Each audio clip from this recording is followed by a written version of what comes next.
This week on the Computer Chronicles, the DVD revolution. In the market for a new PC, you should buy one with a DVD drive in it. We'll explain why. DVDs are no longer just for playback. The next generation of DVDs are recordable. We'll give you a demonstration. And how does a DVD drive actually work? And why is it so much better than a CD-ROM? We'll get you some expert answers. Plus, what can you do with a DVD drive? We'll show you some very cool software that takes advantage of its powers. And my pick of the week, an email terminal for under $100. It's all coming up next on the Computer Chronicles. The Computer Chronicles is brought to you by BigStar.com, with thousands of videos and DVDs for the whole family.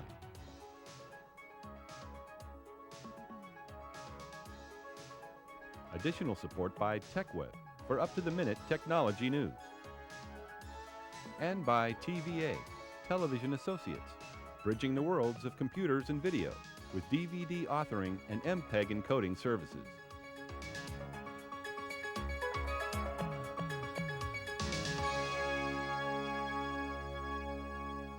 Hi, and welcome to the Computer Chronicles. I'm Stuart Chaffee. Well, we have gone from tape cassettes to big floppy disks to 3.5-inch disks to CD-ROMs, and now it's on to DVD as the portable storage medium of the future. What can you do with a DVD that you can't do with a CD-ROM? The answer is lots. It's a totally different technology, and one of those cases where the hardware is driving new levels of software applications, and today we'll show you both. We're going to start out with the new generation of DVD drives for computers and look at the new Sony Vaio and its built-in DVD drive, and Bob Moulin of Sony is here to help us. And actually, let's talk about the hardware first of all. So this particular model of your Vaio comes with a DVD drive built in addition to a CD writer? That's right. What this machine has actually is a current DVD-ROM drive built in, along with a CD rewritable drive, and that'd be one way for someone to get DVD on their PC. If you're buying a new machine. Exactly. Suppose you have your existing PC and you want to add a DVD drive. What we have is also an upgrade kit that will allow you to install the drive in a card and be able to have all the full benefits of DVD on your PC. All right, so you buy the box, you buy an interface card, and you got it. It all comes in one box. Now, right? when you say DVD, most people know you can rent a movie at Blockbuster like that. You can buy a sort of set-top box at Circuit City. Why do I want DVD in my computer? Because instead of being able to just watch a DVD movie in your living room, now you can also move it over to your television, to your PC, right, and be able to watch the movie on the PC if you want, and be working on things in the background, or even use a new generation of DVD called DVD-ROM for computer data information. Okay, so let's talk about if I have a laptop with a DVD-ROM drive and watch movies on the airplane, right? You could do that too. All right, so let's talk about watching movies, sort of the baby case on your PC. Okay. I guess the idea is you could like put the movie in a window and be working elsewhere and doing two things at once? Absolutely. Show us that. We have the Big Chill DVD here, and I'll just jump ahead and go to a scene selection. And again, one cool thing is you can grab a particular scene when you're dealing with a DVD. Exactly, just like on a CD. You don't have to like find it on a piece of tape. Right. So if you wanted to, you could sit there and watch it on your PC and enjoy it and all of its But glory. you can squeeze this down into a window. You can squeeze it down into a window. In fact, it's almost as small as you can possibly want, and be working on other things in the background, working on a spreadsheet. So it's just a Windows app, and it's there along with other things. Exactly. All right, now let's talk about the data part of it. You talked about putting a movie on it. That's cool, but it's not that different from sort of watching it on your set-top box. How would I use a DVD-ROM to do computer stuff, to put data on there? Okay. We have here a DVD-ROM that's actually ships with this kind of a kit, and it's basically, this is a multimedia encyclopedia that even includes a medical encyclopedia. Before you stick it in there, let's explain the point here. There's a huge capacity difference between a DVD and a CD-ROM, right? You're absolutely right. Which is what? 650 megabytes is all you can stick onto a conventional CD. Right. A DVD, for example, can have 4.7 gigabytes on one side, and there's even the capability to have a double-sided DVD, which would double that capacity. Okay, so from 8 times more capacity than a CD to maybe even 16 times more capacity. Absolutely. One point, it's going to be hard for our audience to see that, but as you mentioned, the DVD format is actually thinner, so you can have actually 2 DVDs in this one piece of media, right? Absolutely. One side and the other side. Right. Okay. It's maybe the same thickness as a traditional CD in that So case. stick that baby in, and let's take a look at an application, a computer application using DVD. Okay. And what are you going to show us? I'm going to show the Funkin' Wagnalls DVD Encyclopedia, which also includes a World Book Medical Encyclopedia. And the object here is that we have a tremendous amount of information, more that would fit on even 6 CDs. We can now take it down and put it onto one DVD-ROM. Right, okay, so that encyclopedia that might have taken 6 or 8 CDs is now on one DVD. Right. You can reasonably stick it in your machine, put it in your laptop, and actually use the thing. Absolutely right. All right, so what do we got? So here's the 2 encyclopedias. Let's take a look at the World Book. Can we look at that, the medical encyclopedia? Okay. Because I imagine that's pretty graphics and media intensive if you're doing medical stuff and demonstrations, right? Well, you have the traditional reference materials. You have text, but also now we can bring in videos, we can bring in speeches, we can bring in a lot of things that we just can't do on a CD because we just don't have enough space. All right, so in the guy we got photos, animations, video, music. So again, rich multimedia goes to get all that capacity. Right. So if we're in videos, let's say an amniocentesis demonstration, which would be an interesting one to look at, I guess. Okay. We'll bring that up here. We can play that. Sound waves generate echoes at different rates as they bounce off different... And I guess one of the issues is, you know, in the CD-ROM encyclopedias, I mean, they're pretty sketchy as to how many little videos they're going to give you because, you know, you're dealing with that capacity problem. You can be much more aggressive and have a lot more media going on in this.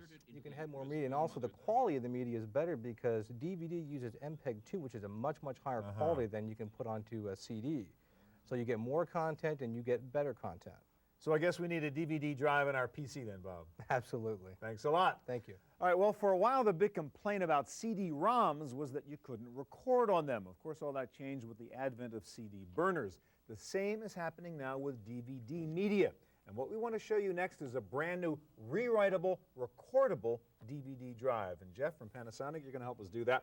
Let's talk about the hardware first of all. Okay. It's the same idea, right? I mean, this is an external DVD RAM drive. Yes, this is an external DVD RAM drive. It's backward compatible. RAM, not ROM, because it's recordable. You can put whatever you want on it over and over again. That's right, rewritable. And it's also backward compatible to CD. So you can play both. And DVD. And you have one actually built in, an internal inside that HP Pavilion over there. That's correct. Let's talk about the media for a minute. Now, this looks sort of like a typical DVD. Right. What's the differences here? Well, this is recordable. This holds 2.6 gigabytes of data. Okay. And You can have double-sided and get 5.2. we can have double-sided and have 5.2 right Okay. here. But you need to use a cartridge because for recording, I guess you need more stability in the drive. Right, we actually keep it inside here for data integrity. Okay. And what we do is we can slip this into... All right, so let's use the internal, actually do the demonstration here. Now, we can do 2 things here, I take it. We can do video, as we saw before, or we can do data, right? So Yes. it's for movie-type stuff, or it's for computer data, files, etc. Right. And what I'm going to demonstrate here today is recording of video. Okay, great. Let me just ask you, explain capacity, not in terms of megabytes, but in terms of content. I mean, how much stuff could I record on one of these? Okay, on this 5.2 gigabyte piece of data, Yeah. we could have 50 stories of telephone books stacked one on top of each As in other. a 50-story building? Yes. 50 stories of telephone books on one DVD. Right, right. Okay, that's impressive. All right, so let's do a demonstration. Well, it's good we're doing video then, right? Because you got a lot of capacity. You could do what? How much video then on one of these? 2 hours of full motion video. 2 hours, dynamite. All right, so what we've done now, actually, we've taken our live camera feed here from our studio, the same thing we're feeding out to our machines, into your PC here. So what I want to ask you to do, can you actually record our show on the DVD? Sure, we can do that. Okay. As you mentioned, we have a feed from one of your cameras. I'm going to insert this disc in. We'll take your feed, Okay, and so we're this using, is your we're using a interface here? Sigma Design DVD-R encoder card. Okay. And what I'll do here is I'll hit this red button here Click to start the record. recording. And we're actually previewing this right before we record it. Okay. And you'll see, I think we should do something to show that we're Yeah, recording. it's okay. I mean, just sort of a slight, maybe 1 second delay here. But, which is an important point. You're actually showing me what's coming out rather than what's going in so I can monitor the quality and make adjustments. Yes, add brightness, etc. All right, so we've done about 15 seconds. So why don't we Okay. stop and actually play this So I'll back? hit the stop button. I'm going to hit the play button here. And you'll see, we'll come back, you'll move. You're sitting still now. It's okay. I mean, just sort of a slight, maybe 1 second delay. And what we've demonstrated is the recording of video onto our DVD RAM disc We need 2 hours of that on one of those DVDs. of And the professional quality. Well, what is the quality? Professional DVD quality. Well, so the same quality on the DVD I would buy with a movie on it, I'm getting in my recordable right now. That's correct. And on this card also, you have navigation software incorporated in there. All right, so I can not only put the video on there, but the kind of stuff Bob showed us, where I can have the menus and that stuff, I can put that on my DVD also? Yes, using the Sigma Designs card. Well, what does this thing cost to be able to do this? This is $7.99. $7.99 for a box, and what does media cost? Media today is $20. That is not too bad. There's an issue, though, with standards and compatibility, right? I mean, you're like in your Panasonic world right now, right? Can I play that DVD anywhere right now? On Panasonic DVD-ROMs, you can play back the DVD-RAM media. Well, I mean, what's the future of this? That's obviously a problem. The future, we'll also be able to play DVD-RAM media on our DVD consumer players. Okay, but I mean, you're going to have partnerships? We're going to get together? We're going to have beta VHS wars here? No, we'll have partnerships with the DVD form companies. What's the lifetime of these things? One of the concerns we have about, our precious home videos is we know that tape is going to die after 5 or 10 years. What's the status of the DVD-RAM? Our lawyers will allow us to say that you can keep this for 30 years. 30 years. Put it on a shelf, 30 years later you play it back, okay. And the data is still good. Okay, now that's video, which is kind of cool, so we can take like a home movie camera and actually put our home movies on DVD and distribute it that way. What about data? I mean, this is tremendous capability to store files, to do backups, I mean, corporate level capacity, huh? That's correct, yeah. Actually, one of these will hold 125 four-drawer file cabinets. What, is this a shipping product now, this yes, DVD-RAM this is business? out in the marketplace. You can do it right now. You can also buy this internal DVD. Wow. I take it where we're going then is what everybody wants is the recordable home DVD, VCR kind of thing. Throw out the tapes forever, and we're going to have the playback and record DVD box at home. That's correct. We're trying to build the DVD world, which will have complete compatibility between the consumer and the computer worlds. This is cool. Thanks a lot, Jeff. Thank you.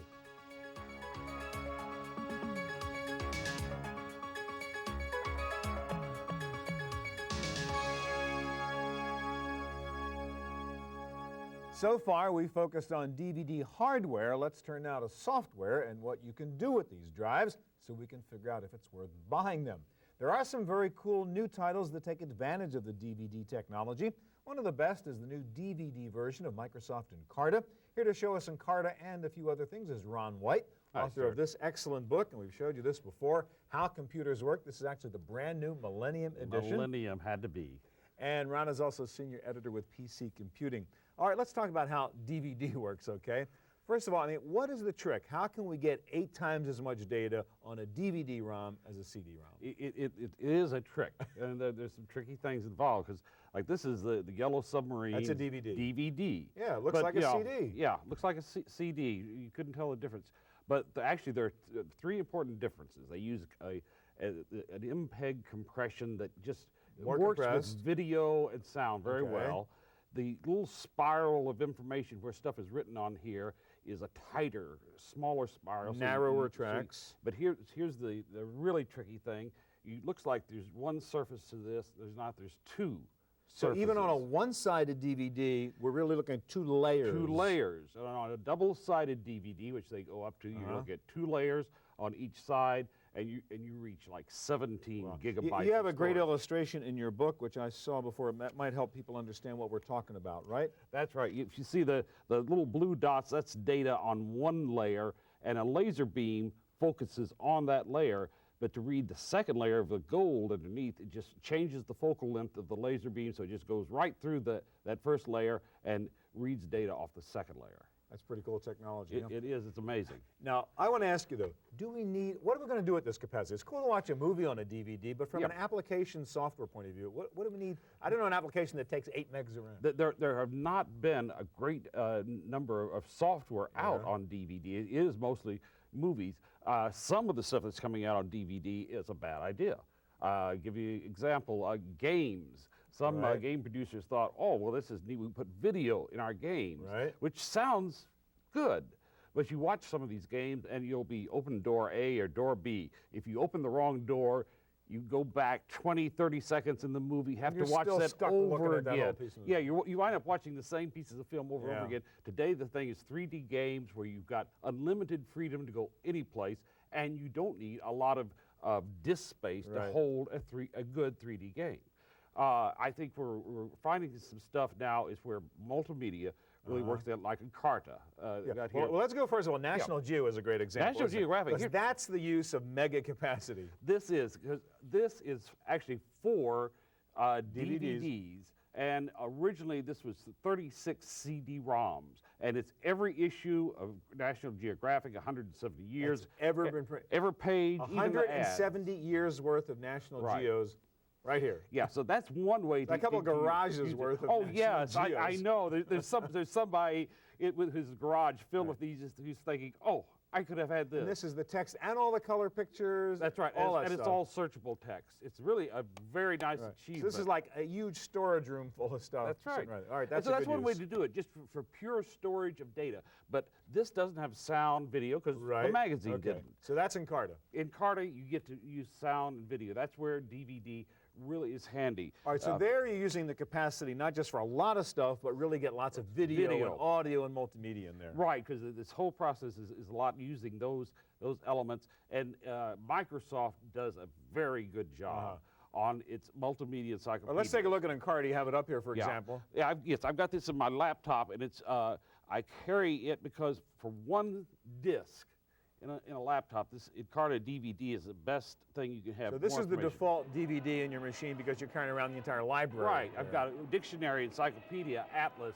Bartlett's quotations, everything on one disc. And which, if you buy all those Microsoft products separately, you're about 3 or 4 CD-ROMs, and who wants to carry those around? So there's a very good way you'll see, and they're not even using the whole disc yet. I mean, they've got There's room space to left go. over. Yeah. So we've got ways to go on this, but we still haven't found a really killer app that just makes you have to go out and buy the DVD-ROM. 2 more quick questions. I say you've got a DVD laptop there, so you can actually have a DVD drive in your laptop, which also reads CD-ROMs. Right, I can do CD-ROMs or music CDs on now, this. real quick, before we saw this DVD RAM demonstration, right, how you can record now on DVDs, how do you, what's the technology? How do you record in an optical medium?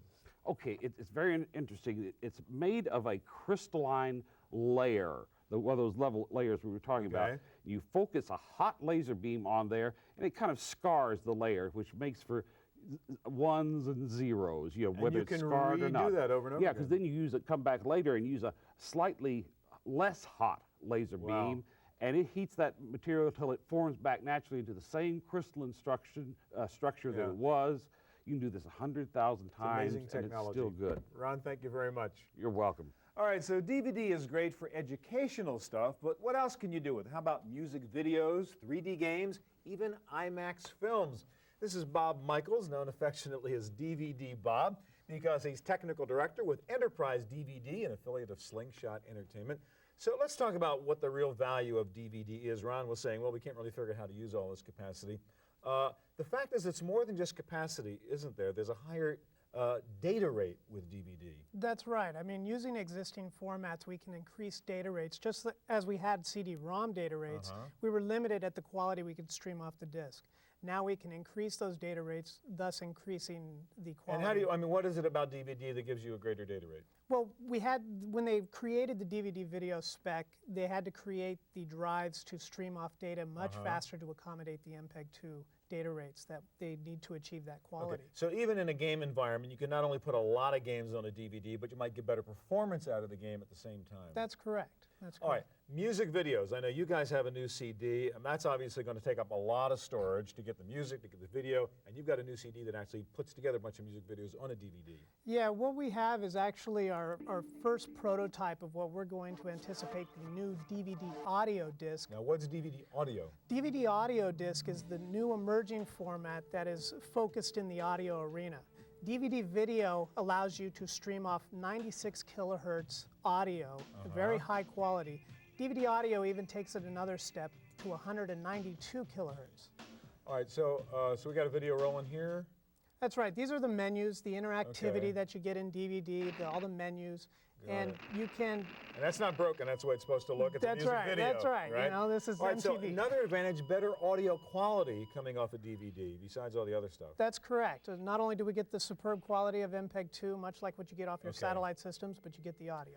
Final application, which I think is the real killer app here, you actually have a DVD which uses all these gigabytes to really have, I mean, hundreds of pages of websites sitting there on the DVD, so you can sort of be web surfing offline in a way. That's correct. And the killer app is the seamless connection from a DVD video application out to the web. Okay.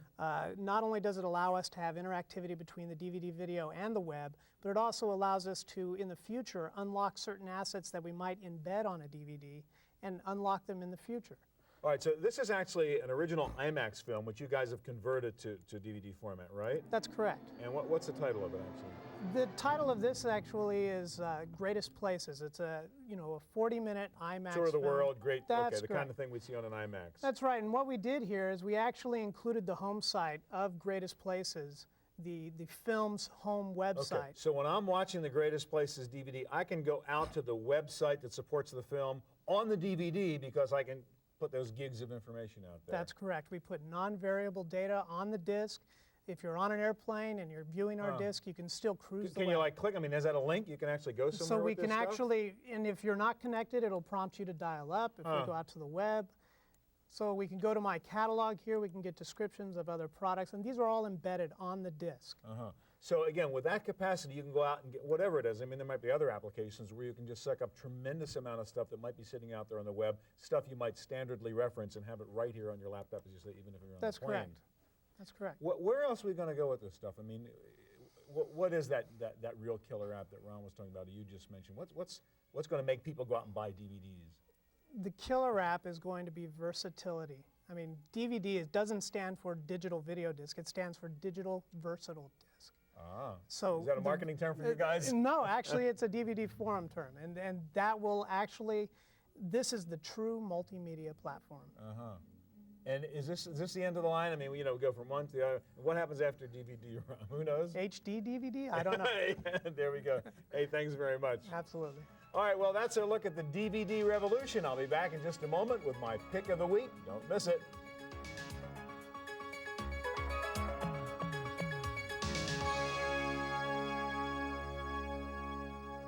Now for my pick of the week. Since this show started a little more than 20 minutes ago, nearly 500,000 email messages have moved over the internet. That comes out to more than 30 million emails a day. Email is by far the most popular online activity. Problem is the majority of people still don't have a personal computer, don't want to deal with one, or can't afford one. But now you, your mother, or your grandmother can get into the email game with a simple, low-cost terminal. This is it. It's called the Mail Station from Citgo. In fact, they're calling this the Email Information Appliance for the post-PC era. It comes pre-configured with your email address and all internet settings, so the user has no setup. Plug it in and click on the Get Mail button. That is all there is to do. It is like a fax machine for email. The Mail Station can automatically poll your mailbox and download your email messages, so you don't even have to log on to check your inbox. The software can handle file attachments and can also download selected website information and send it to you as an email. The device runs on AC or 3 AA batteries, so you can easily carry it with you when you travel. It weighs just over 2 pounds, and it includes an 85% keyboard, so entering text is not a problem. The on-screen user interface is graphical, easy to understand, and it has a printer port so you can get hard copy. If you subscribe to their email service for $9.95 a month, you can get the Mail Station for only $99. Without a service subscription, the price is $149. This may be the answer to getting everyone on email on an appliance that doesn't crash and that doesn't cost a lot of money. It's the Mail Station from Citgo. Details on their website at citgo.com. Well, that's it for this edition of the Chronicles. Thanks for watching us, and a reminder to catch my new web radio show called Talking About This Week. Just go to the talk radio icon at about.com. Hope we'll see you here next time. The Computer Chronicles is brought to you by BigStar.com, with thousands of videos and DVDs for the whole family.